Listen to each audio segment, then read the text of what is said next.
قتل و غارت گری کی تاریخ انسان کی زمین پر آمد کے اوائل سے ہی شروع ہو گئی تھی، اور تب سے آج تک انسان خود ہی باہمی دشمنی میں لاکھوں کروڑوں انسانوں کے قتل کا مرتکب ہو چکا ہے۔ کہا جاتا ہے تاریخ انسانی میں پہلے قتل کے لیے استعمال ہونے والا ہتھیار ایک پتھر تھا،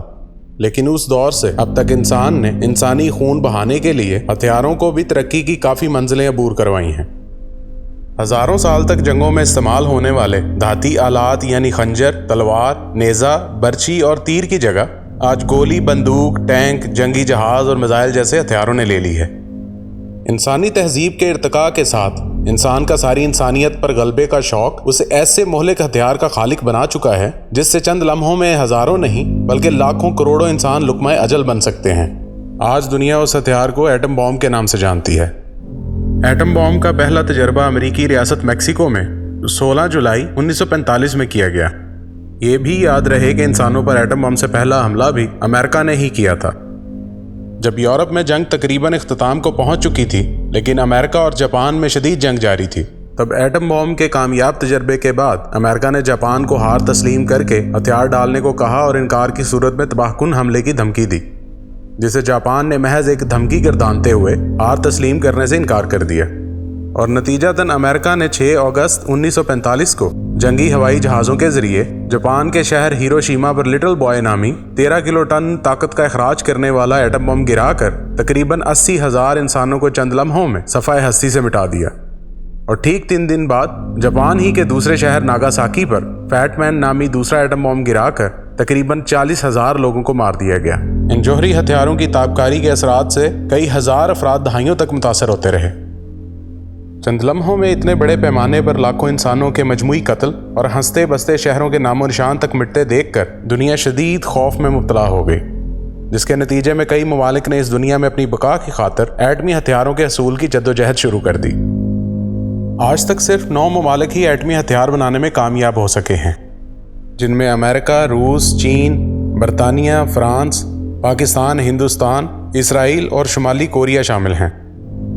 حال ہی میں سویڈن کے ایک تحقیقاتی ادارے سپری نے ایک رپورٹ جاری کی ہے جس میں انکشاف کیا گیا ہے کہ ایٹمی ہتھیار رکھنے والے 9 ممالک کے پاس 2020 کے آغاز تک مجموعی طور پر 13,400 ایٹم بم موجود ہیں۔ اسی رپورٹ میں یہ بھی انکشاف کیا گیا ہے کہ 2019 کی نسبت اس سال امریکہ اور روس نے اپنے ایٹمی ہتھیاروں میں کمی کی ہے، لیکن پاکستان، بھارت، شمالی کوریا اور اسرائیل اپنے ایٹمی ہتھیاروں میں بتدریج اضافہ کر رہے ہیں۔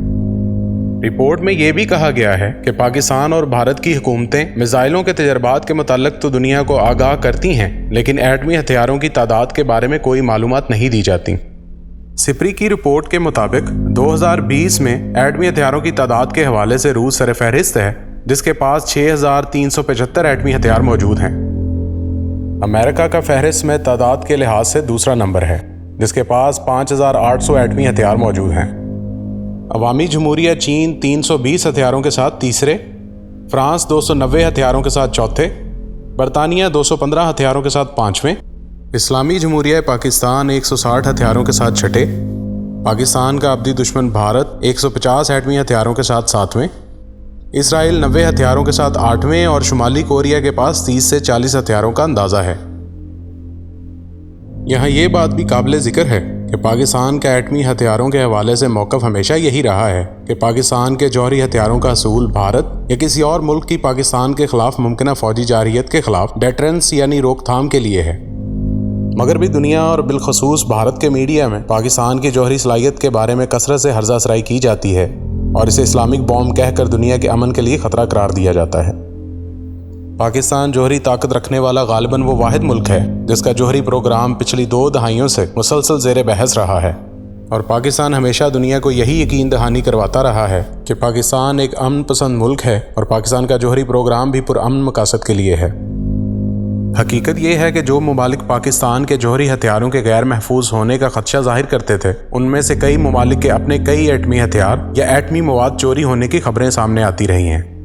دنیا کے کئی ماہرین یہ خدشہ ظاہر کر چکے ہیں کہ جوہری ہتھیاروں کی دنیا میں اتنی بڑی تعداد میں موجودگی کبھی بھی اس دنیا کی مکمل تباہی کا سبب بن سکتی ہے،